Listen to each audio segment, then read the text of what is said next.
Hi, Dr. Liz. Hello. Thank you for helping my project. You're welcome. Could you say a little bit about yourself?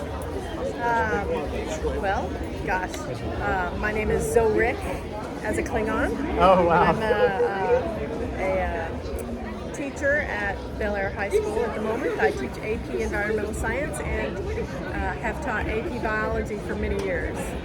I guess teaching high school, you almost need to be a Klingon to keep all the high schoolers in line. I teach the good students. They're college ready. It's not as bad as all the other grades. Yes. Well, did you know that NASA is planning to send astronauts back to the moon? I may have heard about it in the past, but I'd forgotten. Now that we're talking about it, any reactions? What do you think about it? I think that it'll push technology forward. That's what happened with the first one. I mean, we got a lot of great scientific breakthroughs from it. Many different applications for use in daily life came out of the space program.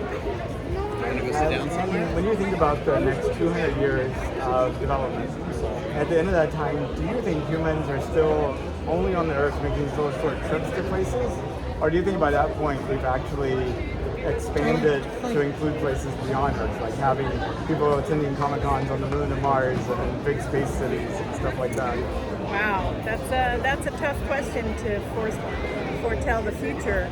I think certainly in the next 100 years it's still going to remain extremely expensive to do something like that. Expensive energy-wise. However, there are a lot of breakthroughs in technology going on with energy at this time. So if we can conquer that, then we very well could go to the moon and establish people there. I don't know about further out. I mean, that's yet a whole different dimension of technology improvement. I mean, in my lifetime, I've seen computers go from giant banks at NASA to little handheld phones. And so I don't know. You've got to imagine it before it can happen. And being part of Star Trek, of course, I believe in the fact that once it's imagined, we can do it. So it's possible. I don't know whether it'll take us 100 years or 1,000 years. I think one of the things we have to overcome first is we need to make sure that we will be able to have a sustainable Earth. It's possible that if Earth becomes unsustainable, that would push us to move elsewhere and develop systems that could support life on its own for an indeterminate amount of time. I don't know if we could make it spending generations on other places, other planets, other ships. No, we have two billionaires that are really interested in space with different visions on what that means. Elon Musk wants to create a city on Mars that's completely self-contained as like a backup, and then just as a natural extension of Earth.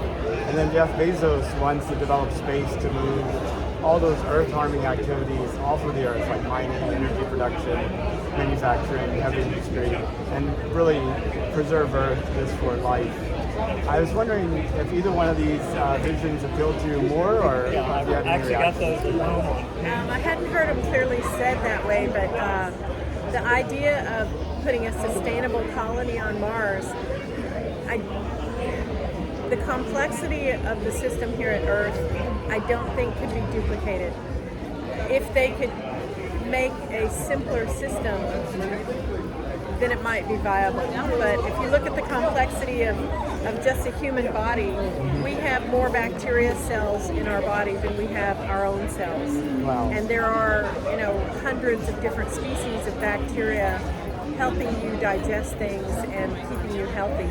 On your skin, your inner part of your elbow has different bacteria than the outer part of your arm. So it's an extremely complex system that took 3 billion years to evolve. So if a simpler pyramid of organisms could be defined, then it may be possible to establish something on Mars that would be self-sufficient. as far as moving things outside of Earth, I think that's a reasonable possibility. I like that idea. I think we won't have to struggle so much for energy within the next 50 years because there are so many things in research right now that is being done to push forward different methods of getting energy, making it easier and easier. The research is there, the preliminaries are done. It's going to be amazing. And I know it's kind of weird asking a Trekkie this, but if you could take a trip to space, would you? If it was already set up like Star Trek, absolutely, I would love that. Going up in a rocket like William Shatner did, I don't think I really would want to do that. You want to be able to beam on board to another spacecraft and transporter, yes. Transporter. Yes, an established system.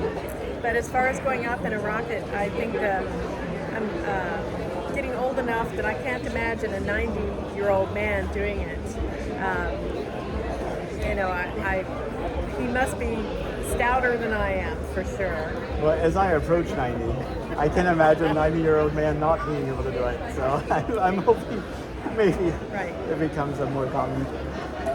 Well, Liz, thank you so much for your time. Really appreciate it. You're welcome. Kapla.